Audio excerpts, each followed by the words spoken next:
Next part of our conversation now focuses on the networked customer. You heard us talk before, Andy and I, about how consumers are so much more savvy.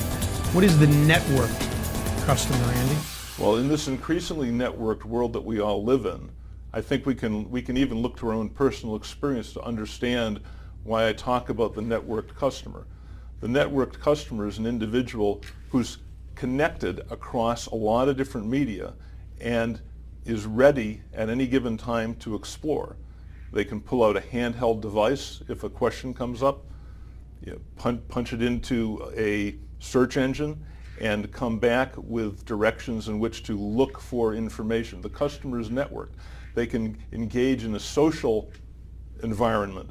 They can post a tweet to their followers and say, hey, does anybody know anything about how this brand does in relation to my need? They can put it out on Facebook. They can put it out on LinkedIn.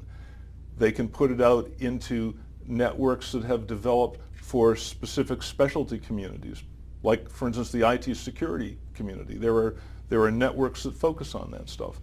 So when people are looking now as customers to make a transaction, they're not just following the commands of the brand. Right. What they're really doing is following the people and the places and the content in the networks that they trust. All right, so again, I run a big brand. I accept the fact that my customer is networked, that at any moment he could be a buyer, he could be an advocate, he could be a critic, he could be a friend, but he could send the message already. What advice at R2Integrated do you give to your clients about how to handle this network customer, how to embrace them? Well, what we suggest is to engage with tools that can help you understand how these networks work, how communities of interest form, and how to identify the specific individual influencers who really leverage the pivotal conversations about your brand.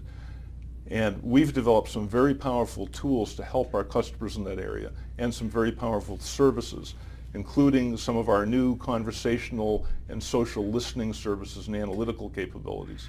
Communities of interest is what we will talk about next, coming up in our Spotlight on RMS series with this conversation, our ongoing conversation with Andy Maddocks, president of the Boston office of R2Integrated.